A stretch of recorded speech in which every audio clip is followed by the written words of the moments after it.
Hi everyone. In this video, we will learn how to use the len function in Excel. Here I have some text values in cells A1 to A5. The len function is used to calculate the length of a text string, which means it counts the total number of characters in a cell. Now in cell B1, type equal to len A1.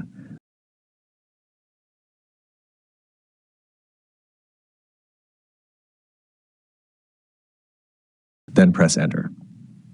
Excel will return 16, which means there are 16 characters in cell A1. To apply the formula to the other cells, move your cursor to the bottom right corner of cell B1. A small plus sign will appear. Click and drag it down to copy the formula for the remaining cells.